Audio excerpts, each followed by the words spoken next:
Hello নমস্কার এবং welcome বন্ধুরা, welcome to the new episode of this channel. জিদ্দাকে আমরা জানি যে সেরকমভাবে তিনি ফেস্টিভ্যাল রিলিজ দেন না, শুধুমাত্র ঈদে দেন। তাও গত কয়েক বছরে সেরকমভাবে ঈদটা কিন্তু তিনি রিলিজ করছেন না তার ছবি। ঈদে তার মুক্তি হয়নি, এবছরও মুক্তি কোনো ছবি নেই, গত বছরে ঈদে তার ছবি মুক্তি পায়নি। সুতরাং কিন্তু জিদ্দা বলা যেতে পারে যে ফেস্টিভ্যাল তিনি ছেড়েই দিচ্ছেন অলমোস্ট, কিন্তু সেটা একদিক থেকে ভুল হচ্ছে। আর এই ভিডিওটা যেটা আমি করছি, এটা একজন মানে আমার পেজের ফলোয়ার, তিনি আমাকে বলেছিলেন যে এই নিয়ে একটা ভিডিও করতে। আমিও এটা ফিল করেছি যে ফেস্টিভ্যালগুলো ছেড়ে দিয়ে কিন্তু জিদ্দা ভুল করছেন। কারণ আমাদের এখানে বড় বড় যে ফেস্টিভ্যালগুলো আছে, যেমন দুর্গাপুজো বলুন বা ক্রিসমাস বলুন বা অন্যান্য যে পয়লা বৈশাখ বলুন, তবে মেনলি এই সময়গুলোর মধ্যে দুর্গাপূজা ক্রিসমাসে কিন্তু যে ছবিগুলো রিলিজ হয় সেগুলো কিন্তু দারুণ ভয়ঙ্কর ব্যবসা করে, এবং সেই দুটো সময় কিন্তু জিদ্দা রিলিজ করেন না ছবি।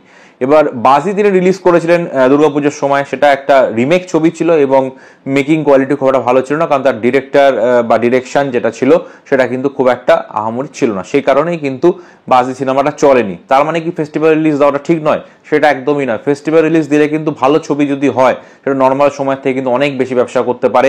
জিদ্দা যদি বুমেরাং ছবিটা অ্যাটলিস্ট দুর্গাপুজো বা ক্রিসমাসে রিলিজ দিতেন, ব্যবসা অন্তত 3 গুণ করতো বলে আমার মনে হয়। সেরকমই জিদ্দার অনেক ভালো ভালো ছবি আছে এবং আপকামিং দিনে তিনি আরো অনেক ভালো ভালো ছবি করবেন।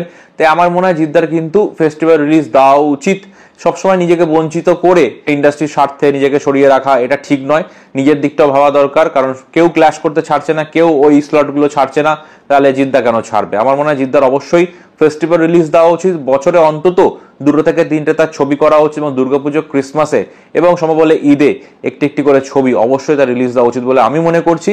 কারণ ফেস্টিভ্যাল রিলিজ ছাড়া মানে একটু বোকামি, কারণ ফেস্টিভ্যালের সময় ডেফিনেটলি বারবার প্রমাণ হয়েছে বক্স অফিস দিয়ে যে ছবিগুলো কিন্তু অনেক বেশি ব্যবসা করে। ওই জন্য বুদ্ধিমান এবং যারা বড় বড় প্রযোজক আছে তারা কিন্তু ওই স্লটটা কখনোই ছাড়ে না। তাই আমার মনে হয় জিদ্দারও উচিত ওই স্লটটা না ছাড়া। তাই আপনাদের কি মনে হয় ব্যাপারটা নিয়ে, যে আমি যে কথাগুলো বললাম যে জিদ্দার ফেস্টিভ্যাল রিলিজ করা উচিত? অবশ্যই আপনারা কি একমত কিনা সেটা অবশ্যই কমেন্টে জানাবেন। ভিডিওটি ভালো লাগলে ভিডিওটি লাইক দিয়ে এবং চ্যানেলটি সাবস্ক্রাইব করে পাশে থাকবেন। আর পেজ থেকে দেখে থাকলে পেজটি ফলো দিয়ে পাশে থাকবেন। দেখা হবে নেক্সট ভিডিওতে। বাই।